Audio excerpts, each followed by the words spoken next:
Kiper timnas Indonesia Emil Audero Mulyadi kembali ke kampung halamannya di Lombok setelah menyelesaikan 2 pertandingan terakhir bersama tim Garuda dalam putaran ketiga kualifikasi Piala Dunia 2026.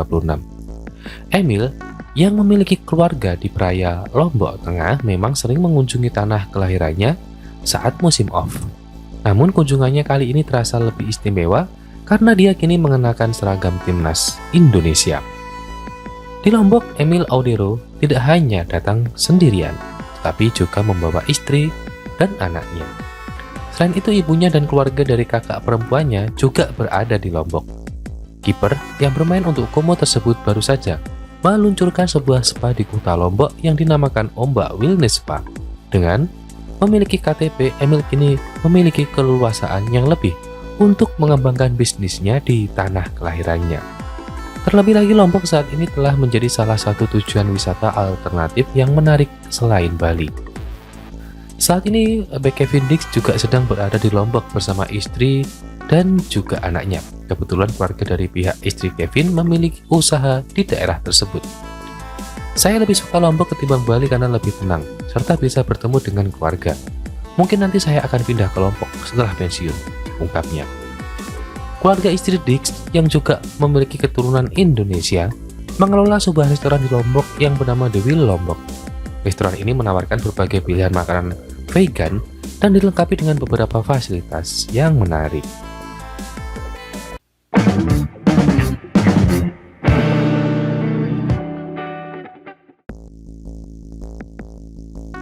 Duel Jepang versus Timnas Indonesia terlaksana pada 10 Juni lalu. Ini merupakan laga terakhir bagi kedua tim di putaran ketiga grup C kualifikasi Piala Dunia 2026 zona Asia. Terkait hasil, Timnas Indonesia dikalahkan Jepang dengan skor telak 0-6. Kala itu Beckham Putra turun sebagai starter. Namun pemain milik Persib itu ditarik keluar pada awal babak kedua dan digantikan Ricky Kambuaya. Beckham kemudian mendapat kritik pedas atas penampilannya. Hal ini diakui langsung oleh sang pemain melalui akun Instagram pribadinya. Terima kasih atas setiap doa, setiap dukungan, dan bahkan setiap kritik, kata Beckham memberikan penjelasan. Semua itu adalah pengalaman bagi saya untuk terus bertumbuh. Jalan kita masih panjang dan perjalanan ini belum selesai. Kami datang dengan harapan, pulang dengan pelajaran. Kekalahan ini berat tapi bukan akhir. Kami akan kembali dengan kepala tegak, hati yang lebih kuat, dan tekad yang tak tergoyahkan, tulis Beckham Putra. Sementara itu, masalah kritik tersebut kini berbuntut panjang. Pasalnya ada yang hingga menebar hinaan kepada Beckham Putra. Hal ini membuat Bobotoh bereaksi dan melaporkan hinaan tersebut ke polisi. Tentu, ini menjadi yang memang perlu kita perhatikan. Bobotoh Persib Bandung mendatangi markas Polres Sukabumi Kota di Jalan Perintis Kemerdekaan Cikole Sukabumi pada Jumat 13 Juni 2025 sore untuk membuat laporan. Dalam hal ini mereka melaporkan akun Facebook Sukabumi Alam Eksplorasi yang dinilai telah menghina Beckham Putra. Kami menduga ini dilakukan oleh orang yang tidak dikenal melalui akun Facebook Sukabumi Alam Eksplorasi. Dalam unggahannya terdapat unsur bullying terhadap salah satu pemain timnas Indonesia yaitu Beckham Putra, kata Firman Alamsyah, selaku salah satu perwakilan Bobotoh yang membuat laporan. Firman Alamsyah membuat laporan karena tak ini nama baiknya dari kota Sukabumi tercoreng dan menimbulkan kesalahpahaman. Seperti yang diketahui, akun Facebook yang dimaksud menggunakan embel-embel nama daerah. Sebagai warga Sukabumi, kami merasa nama Sukabumi baik kota maupun kabupaten tercoreng akibat ulah akun ini. Ini menimbulkan keresahan di masyarakat.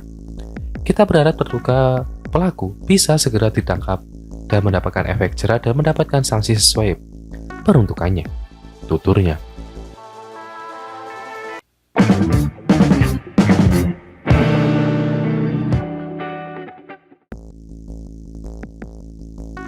Mantan pelatih timnas Indonesia, Sinteyong, memberikan 5 masukan kepada penerusnya, Patrick Kluivert.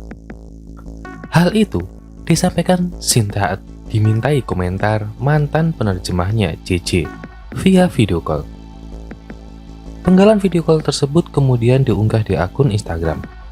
Indonesia sendiri telah memastikan lolos di putaran ketiga kualifikasi Piala Dunia dengan mengalahkan Cina pada Kamis 5 Juni 2025. Putaran keempat kualifikasi akan diikuti oleh 6 peserta yang finish di peringkat 3 dan 4 dari masing-masing grup putaran 3. Selain Indonesia, negara yang lolos ke putaran 4 adalah Arab Saudi, Uni Emirat Arab, Oman, Qatar, dan Irak. Pertandingan putaran 4 akan dihelat di atas jadwal FIFA Matchday tanggal 8, 11, dan 14 Oktober 2025. Peringkat teratas dari masing-masing grup akan mendapatkan tiket ke putaran final Piala Dunia 2026. Masukan Sinteyong yang pertama lebih seperti evaluasi. Menurutnya pada laga melawan Cina, Indonesia seharusnya bisa mencetak lebih dari 1 gol. Pertama-tama meskipun pertandingan sulit, para pemain kita telah menjalankannya dengan baik, kata pria yang karib disapa STY itu. Kendati mengapresiasi, ia tetap memberi catatan. Menurutnya, tim Garuda bisa menang dengan gol lebih dari 1. Sebenarnya, terlepas dari isi pertandingan, seharusnya kita bisa menang meski dengan permainan yang belum sempurna, katanya. STY pun menyebut nama gelandang serang Dewa United, Ricky Kambuaya, yang berkontribusi besar pada kemenangan Indonesia. Satu-satunya gol dari Ole Romeni lewat titik penalti adalah berkat penetrasi Kambuaya yang akhirnya dilanggar pemain belakang Cina. Tapi, tetap saja baik Ricky Kambuaya maupun seluruh pemain lainnya telah memberikan yang terbaik. Namun cukup disayangkan karena kita hanya bisa mencetak 1 gol, ujarnya. STY mengatakan lebih banyak gol melawan Cina akan menambah rasa percaya diri JICS dan kawan-kawan di putaran 4 kualifikasi. Meskipun kita lolos ke putaran keempat dengan kemenangan itu, andai para pemain bisa mencetak lebih banyak gol di pertandingan seperti itu, maka saat masuk ke putaran keempat mereka pasti akan mendapat lebih banyak keberanian dan kepercayaan diri untuk bermain lebih baik, kata STY. Di akhir komentarnya, STY memuji capaian tim Merah Putih yang berhasil menjaga asa untuk lolos ke pentas Piala Dunia. Meskipun begitu, saya rasa lolos ke putaran keempat kualifikasi Piala Dunia yang sulit ini adalah pencapaian luar biasa, pungkasnya. Sementara untuk laga putaran 4 kualifikasi Piala Dunia 2026, STY menyarankan agar timnas Indonesia di bawah besutan Petit River memperhatikan faktor cuaca.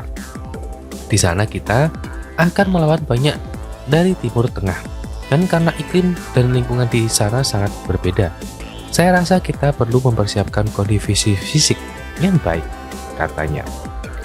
STY menekankan kepada Kluivert menjaga untuk menjalankan formasi di lapangan secara ketat. Jika Tom Haye dan kawan-kawan bisa disiplin dalam menyerang dan bertahan, maka lawan berat pun bisa ditumbangkan. Akan bagus juga kalau kita bisa memaksimalkan organisasi dalam pertahanan maupun penyerangan. Walaupun itu tidak mudah, kata Sinteyong. Yang menjadi kunci melawan tim Timur Tengah, kata STY, adalah menganalisis setiap pertandingan yang pernah dilakoni. Dengan melihat kembali laga melawan tim Timur Tengah, Kluivert dan kawan-kawan bisa mengetahui secara jelas strategi apa yang harus diterapkan. Tapi jika kita menganalisis setiap pertandingan melawan tim Timur Tengah dengan baik, sehingga kita dapat mengetahui keunggulan kita apa yang bisa kita lakukan untuk membobol pertahanan lawan. Setelah itu adalah memastikan kekuatan yang dimiliki Ricky Kambuaya dan kawan-kawan menjadi kelemahan lawan, serta menganalisis bagaimana kekuatan itu bisa menjadi kelemahan bagi mereka. Lanjutnya, STY pun optimis Indonesia bisa lolos ke Piala Dunia 2026. Saya yakin kita bisa mendapatkan hasil yang positif, ujarnya.